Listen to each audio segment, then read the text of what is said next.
Ngapain coba dia nyari musuh? Dia masih bertengkar sama orang. Mungkin dia bilang, saya nggak ikut bertengkar ya. Tapi kan dari meja Bapak Presiden itulah keluar.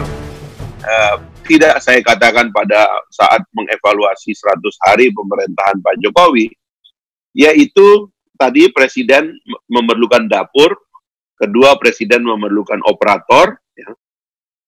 Nah sebenarnya ada yang pertama, yang saya tidak ungkapkan dulu, yaitu Presiden ini memerlukan penasehat. Itu.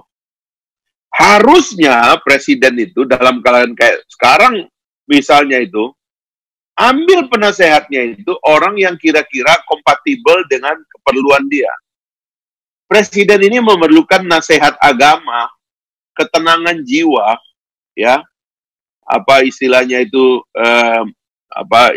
itu tausiah kata orang itu. Nah harusnya Presiden mengaktifkan Kiai Haji Ma'ruf Amin, Ketua Majelis Ulama. Ini yang sebenarnya hari-hari itu bikin Presiden tenang, supaya ngambil keputusan yang tenang.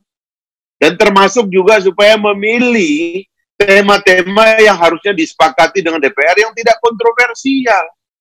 Hari gini, Presiden tuh harusnya pada periode kedua, dia nggak bakalan maju lagi. Ngapain coba dia nyari musuh?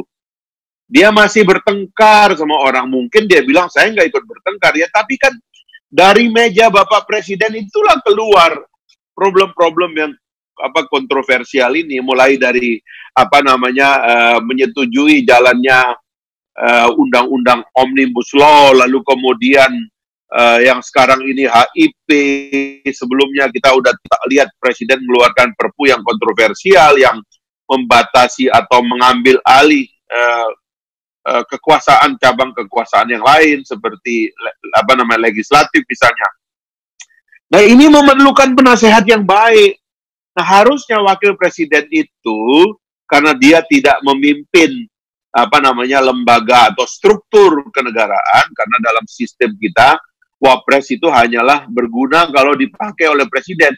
Ya fungsikanlah Pak Kiai Ma'ruf ini sebagai penasehat. Misalnya Pak Ma'ruf sebagai Ketua Majelis Ulama, apa sih yang harus kita ambil supaya orang Islam ini nggak perlu demo-demo lagi. Kita ini kan mau menghadapi COVID ini bersama-sama, lalu kita ingin sejahtera bareng, ingin semua dapat bagian dari jalannya pemerintahan.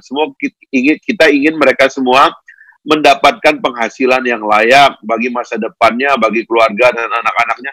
Harusnya kan itu yang dijalankan. Ini enggak. Sudah masuk periode kedua, kita lagi menghadapi bencana besar kayak begini, masih berantem ideologi lagi. Dan yang dia berantem itu nggak ada perdebatannya, kita juga nggak tahu yang diajukan ini apa sih sebenarnya. Karena semua undang-undang yang kontroversial dan kebijakan yang kontroversial itu, kita nggak tahu siapa juru bicaranya. Lama-lama sembunyi, diam-diam ngomong di belakang bilang, oh kami nggak ikut-ikut, oh itu kecolongan. Inilah watak yang jelek dari sebagian bangsa kita ya, hipokrisi, kemunafikan, tidak berani menghadapi kenyataan dan tidak berani mengatakan sesuatu apa adanya, tidak berani membela pikiran-pikirannya.